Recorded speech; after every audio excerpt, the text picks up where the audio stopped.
Dunkin' Donuts at the DMZ. They are imprisoning people for this. The daughter that keeps appearing in the media is not the next leader of North Korea. Welcome back to Lunch Hour English. Today I am at a North Korean restaurant and trying Pyeongnam for the first time. First, I would like to introduce today's lovely guest. Hi. Dr. Elizabeth. I'm Ellie. I'm originally from Canada. I came to Korea in 2017. This year I finished my PhD in North Korean Studies. Congratulations. From Korea University. How did you become interested in North Korean studies? My background was in history and philosophy. While doing my master's, I researched North Korean cinema and wrote my thesis about that. So I decided if I want to continue researching North Korea, I need to get the background knowledge. Can you hear the difference between a North Korean person speaking and a South Korean person speaking? I have a harder time understanding North Korean. Just curious, Sure. just curious. Interestingly, North Korean has a few letters that are different from Hangul in South Korea, but for the most part, like anything I've read from North Korea, I've been able to read pretty easily. Gotcha, that is very But interesting. yeah, they have some different characters. I did not know that. I read a study that most North Koreans who move to South Korea report that it takes them around 3 years to feel fully confident and fully comfortable speaking the South Korean dialect. A lot of North Koreans in South Korea, if people ask like, where's your accent from? Or where did you grow up? They'll say, like, I was born in such and such province in China. Because it is an easy way to explain why they don't have a South Korean hometown. It explains any accent. It explains any cultural differences or misunderstandings. And it just dissuades people from asking awkward questions. Oh, eat. Oh, yeah. Dang, I feel like I'm gonna learn so much today. Oh, good. I saw news recently about people watching South Korean dramas in North Korea. I highly doubt that there is a young North Korean in most metropolitan areas of North Korea who has not seen some kind of foreign media. And interestingly, I think it was last year, Pyongyang Language and Culture Protection Act. This kind of, in my opinion, represents a crackdown on the influence of foreign media, because foreign media is already illegal. But this is specifically using South Korean slang terms, phrases of speech. So it's cracking down on people who are speaking like South Koreans and using slang from South Korea. It's reached a certain level of influence where people are talking like the people in the shows. And I want to clarify something. A lot of headlines about Languages and Culture Protection Act threatens death penalty. That's not untrue, but if you read the details of the act, that's only in extreme cases. So it doesn't always happen. No. Okay. They are imprisoning people for this according to the act, which is still very serious, but it's not like they're executing people who are using South Korean slang. That's too much of a generalization. Speaking of headlines, lately the trash balloons, I see it Those are still constantly. coming. I did not anticipate that they would keep it up for as many months as they have Yes. kept it up. Same. Because they've done this in the past. You know, with North Korea, they do something for a short period of time, or they have like a incident, and then things calm down a little bit. So I was surprised they continued with the trash balloons for as long as they have. And then recently with the destruction of the road and the railway. But if you go to either the JSA or the DMZ, but very close to the JSA, there is a train station there.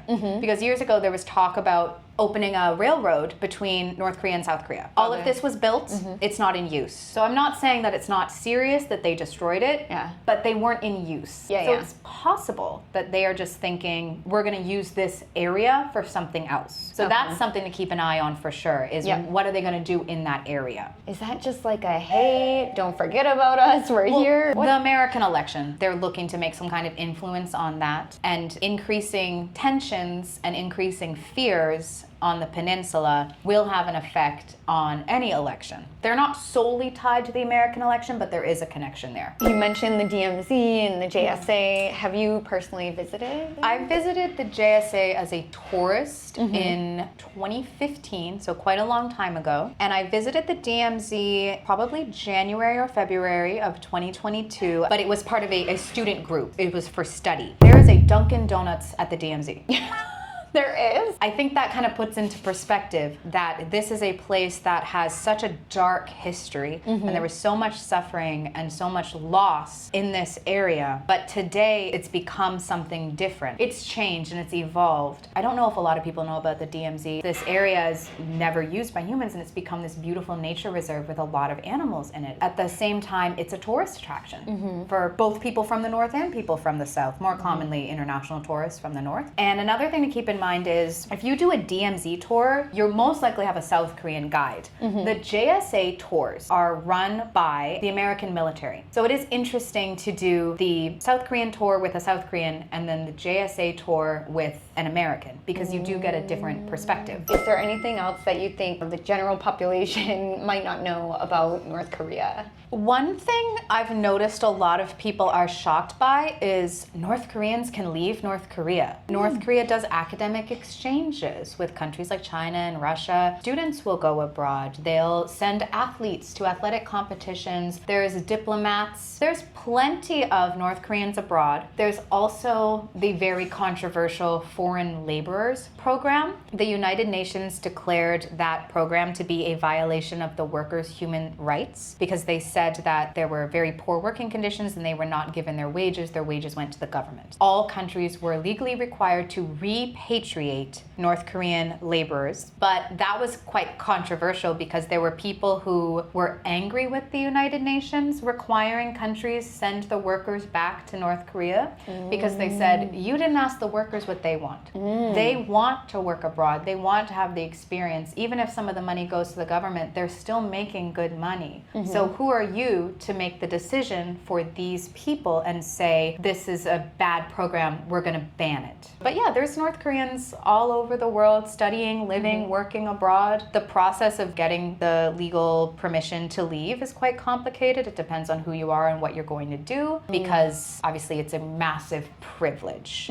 That is actually surprising. I didn't really think of this. Yeah, a lot much, of people I'll say. think like, well, they can't leave. People leave legally and then go back legally. It's just, there's a lot of restriction. I'm not saying that it's easy and anyone can do it, but these programs do exist. What are your thoughts on people, like tourists, going to North Korea? Do you think you would ever visit North Korea if you had the chance?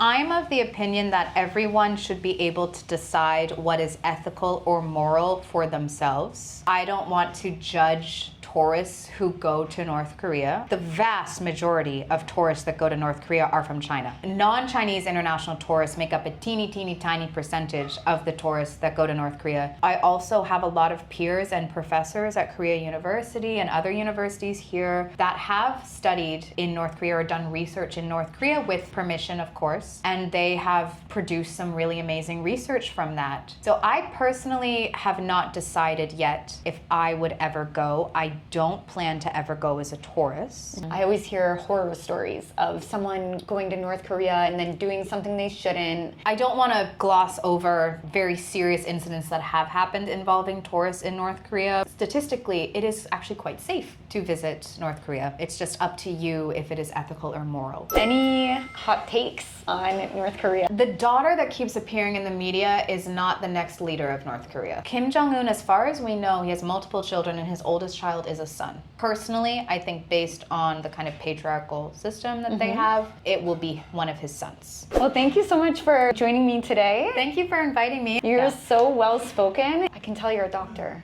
I hope you all enjoyed this video. Also be sure to check out the pinned comment below. And we will see you next time. Goodbye, everyone.